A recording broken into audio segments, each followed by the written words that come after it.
ผมขอเวลาท่านแค่7 นาที แล้วเรื่องที่ผมจะพูดก็มีแค่เรื่องเดียวครับคือการประกาศพื้นที่รอบสถานีขนส่งเป็นพื้นที่พัฒนาพิเศษทำไมน่ะล่ะครับก็เพราะว่านี่คือสิ่งที่ควรจะเกิดขึ้นหลังจากที่เราลงทุนสร้างสถานีขนส่งไงครับภาษีควรจะเก็บได้มากขึ้นคนกับธุรกิจควรจะจับกลุ่มอยู่กันเป็นย่านใกล้สถานีขนส่งแล้วต้นทุนพวกโครงสร้างพื้นฐานและสาธารณูปโภคก็จะต่ำลง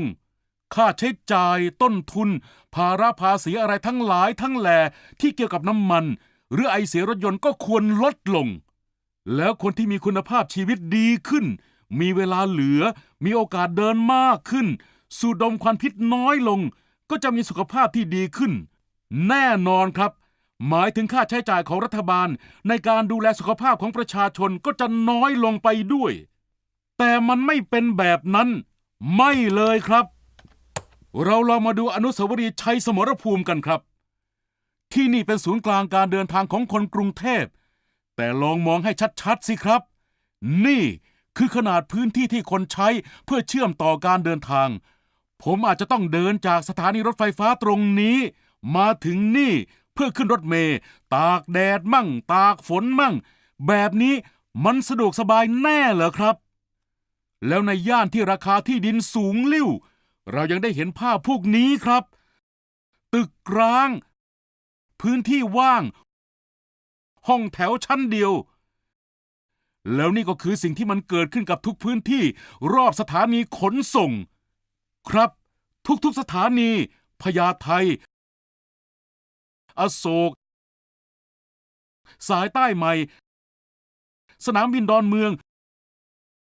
สุวรรณภูมิพอเป็นแบบนี้คนธุรกิจ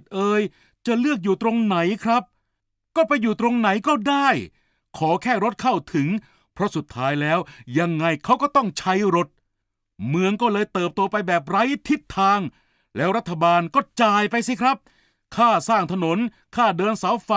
ค่าระบบระบายน้ำสาธารณูปโภคพื้นฐานก็ขยายกันไปไม่มีที่สิ้นสุดนั่นแหละครับแต่ที่ผมจะบอกท่านคือมันแก้ได้ครับเรายังเปลี่ยนทันนะครับเราจะทำแบบนี้ครับทุกศูนย์เศรษฐกิจสำคัญโดยเฉพาะพื้นที่ใจกลางเมืองของแต่ละจังหวัดเราต้องวางสถานีขนส่งลงไปและแทนที่จะเป็นสถานีเล็กๆเราทำให้มันใหญ่ที่ไหนที่สถานีขนส่งมันอยู่ไกลเราก็ย้ายกลับเข้ามาซะเอาการเดินทางทุกรูปแบบมารวมไว้ในที่เดียวกันถ้าจะให้ดีตรงนี้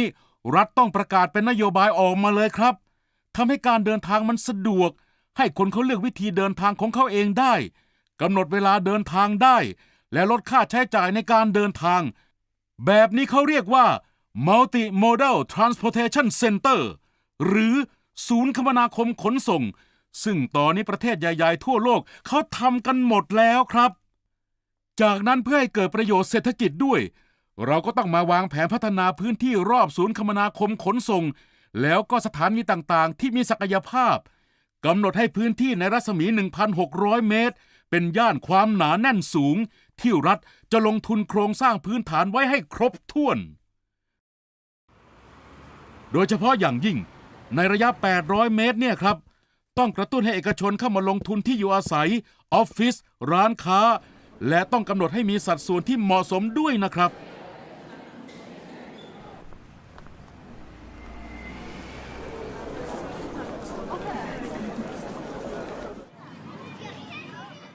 แล้วก็บวกกับการมีพื้นที่พักผ่อนหย่อนใจ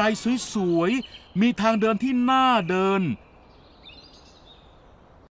ที่ผมพูดมานี่คือกรอบคร่าวๆของ Transit Oriented Development หรือเรียกสั้นๆว่า TOD ครับตอนนี้ท่านเริ่มมองเห็นเหมือนผมแล้วใช่ไหมครับไม่ใช่แค่ว่าเมืองสวยขึ้นน่าอยู่ขึ้นแต่ยังมีตัวเลขทางเศรษฐกิจที่พุ่งขึ้นไปสูงทะลุเพดานชัดๆเลยครับว่าทำไมประเทศอันดับต้นๆของโลกไม่ว่าจะประเทศผู้นำด้านเศรษฐกิจด้านคุณภาพชีวิตหรือด้านสิ่งแวดล้อม ทุกที่เขาถึงสร้าง Multi-Modal Transportation Center เขาถึงใช้กรอบการพัฒนาของ TOD แล้วเราจะทำอย่างเขาได้แน่เหรอได้สิครับท่านอย่างที่ผมพูดไว้เมื่อตอนต้นไงครับเราต้องประกาศพื้นที่รอบสถานีขนส่งให้เป็นพื้นที่พัฒนาพิเศษซะก่อน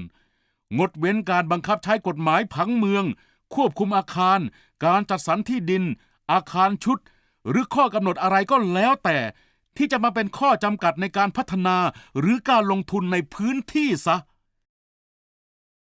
จากนั้นก็มอบหมายให้บริษัทพัฒนาเมืองทั้งหลายเข้าไปจัดการขอซื้อขอเช่าหรือขอร่วมหุ้นลงทุนอสังหาริมทรัพย์ในพื้นที่จัดการพื้นที่ซ้ำใหม่แก้ไขปัญหาพื้นที่เก่าแล้วเปิดให้นักลงทุนเจ้าของที่เดิมหรือแม้แต่ภาครัฐเข้ามาร่วมกันลงทุนตามผังที่ออกแบบไว้ให้ไปในทิศทางเดียวกันนะครับไม่ใช่ต่างคนต่างทำส่วนเราจะดึงดูดนักลงทุนให้มาลงทุนได้หรือไม่เนี่ยนอกจากโอกาสทางธุรกิจที่เห็นกันอยู่รัฐก็ควรจะเพิ่มสิทธิประโยชน์พิเศษให้พวกเขาด้วยแล้วบริเวณพวกนี้มันก็จะกลายเป็นศูนย์เศรษฐกิจใหม่เป็นแหล่งจ้างงานแหล่งรายได้ชั้นดีเพื่อเศรษฐกิจเพื่อสิ่งแวดล้อมเพื่อคุณภาพชีวิตเพื่อที่คำว่ายั่งยืนเนี่ยมันจะได้เกิดขึ้นกับเมืองไทยเราจริงๆสักทีท่านต้องเป็นผู้เริ่มแล้วก็ต้องเริ่มตอนนี้เลยครับ